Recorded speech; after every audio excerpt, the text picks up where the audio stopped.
একটা শান্ত গ্রাম, বিকেলে নরম রোদ, পাখির কিচিরমিচিরে ভরে গেছে চারপাশ। সেই গ্রামেই দুই ছোট বন্ধু, কাসিম আর ইব্রাহিম। প্রতিদিন তারা দাদুর কাছে বসে গল্প শোনে, আর আজ তারা শুনবে এমন এক মহান মানুষের গল্প, যিনি দয়া, ক্ষমা আর ভালোবাসা দিয়ে পুরো দুনিয়া বদলে দিয়েছিলেন। তিনি আমাদের প্রিয় নবী মুহাম্মদ সাল্লাল্লাহু আলাইহি ওয়াসাল্লাম। চলুন আমরাও কাসিম আর ইব্রাহিমের সঙ্গে বসে শুনে আসি সেই আলো ঝলমলে গল্পটা। কাসিম খুব আগ্রহ নিয়ে হাসির স্বরে বলতে শুরু করলো, দাদু দাদু, আজ না একটা গল্প বলবেন? কালকে আপনি নবী রাসূল সাল্লাল্লাহু আলাইহি ওয়াসাল্লামের গল্প শুরু করেছিলেন না? ওটা তো আপনি শেষ করেননি। আমরা তো ইব্রাহিম আর আমি অনেক অপেক্ষা করছি দাদু। আজ না হলে তো মনটাই খারাপ হয়ে যাবে। দাদু, আজ একটু বড় করে বলবেন নবী রাসূল সাল্লাল্লাহু আলাইহি ওয়াসাল্লাম কেমন ছিলেন, মানুষকে কিভাবে ভালোবাসতেন আর সবাইকে কিভাবে দয়ার শিক্ষা দিতেন, এইটা শুনতে চাই দাদু। দাদু মুচকি হেসে কোমল কণ্ঠে বলে, আহারে কাসিম, তুমি তো সত্যিই গল্পপ্রেমী ছেলে। ঠিক আছে বাপু, আজ বলবো সেই মহান মানুষটির কথা, যিনি সারা দুনিয়ায় শান্তির বার্তা নিয়ে এসেছিলেন, আমাদের প্রিয় নবী মুহাম্মদ সাল্লাল্লাহু আলাইহি ওয়াসাল্লাম।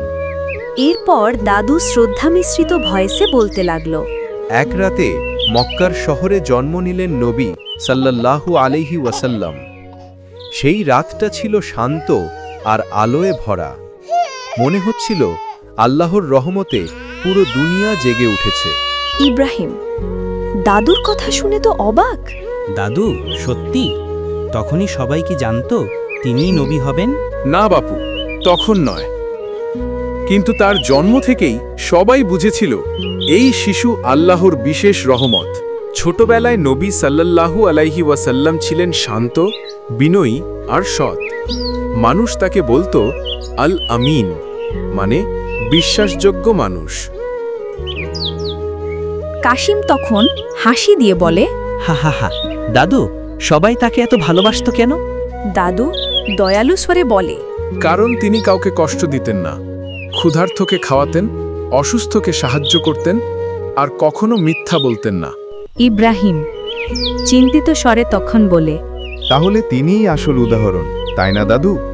দাদু হাসি দিয়ে বলেন, হ্যাঁ, ঠিক তাই বাপু। তিনি আমাদের শেখালেন, ভালো মানুষ হও, তবেই আল্লাহ খুশি হবেন।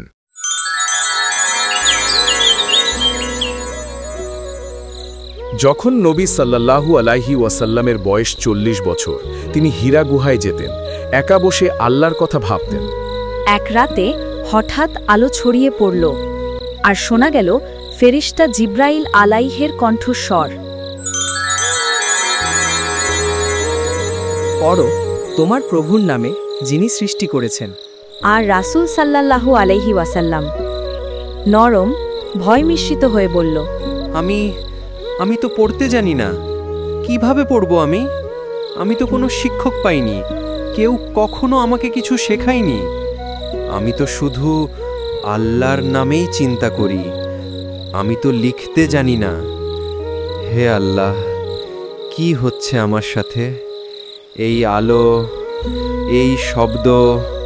দাদু, নবী সাল্লাল্লাহু আলাইহি ওয়াসাল্লামের মতো হওয়া কি আমাদের পক্ষে সম্ভব? দেখো বাচ্চারা, নবী রাসূল সাল্লাল্লাহু আলাইহি ওয়াসাল্লাম কখনো কারো প্রতি রাগ করেননি, সবাইকে ভালোবাসতেন। এমনকি যারা তাকে কষ্ট দিত তাদের জন্য দোয়া করতেন।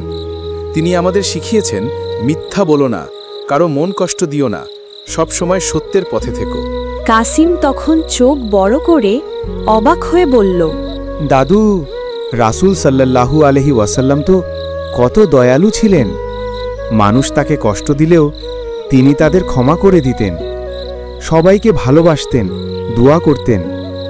আমরাও যদি এমন হতে পারতাম দাদু, আমাদের মনও যদি তার মতো নরম হতো। হ্যাঁ দাদু, আমরা প্রতিদিন নামাজ পড়ব, মিথ্যা বলবো না, সবাইকে ভালোবাসবো, যেমন নবীজি সাল্লাল্লাহু আলাইহি ওয়াসাল্লাম বলেছেন। দাদু হাসি দিয়ে আশীর্বাদের কণ্ঠে বলে, আল্লাহ তোমাদের দুজনকেই বরকত দিক বাপু। তোমরা যদি নবীজির পথে চলো, তার মতো দয়া, সত্য আর ভালোবাসা হৃদয়ে রাখো, তাহলে দুনিয়ায় মানুষ তোমাদের ভালোবাসবে, আর আখিরাতে আল্লাহ তোমাদের জান্নাত দান করবেন ইনশাআল্লাহ। সব সময় মনে রেখো, নবীজির পথই হলো আল্লাহর পথ। এই পথেই আছে সত্য, শান্তি, সুখ আর মুক্তি। নবী মুহাম্মদ সাল্লাল্লাহু আলাইহি ওয়াসাল্লাম আমাদের শিখিয়েছেন, দয়া করো, ক্ষমা করো আর ভালোবাসা ছড়িয়ে দাও।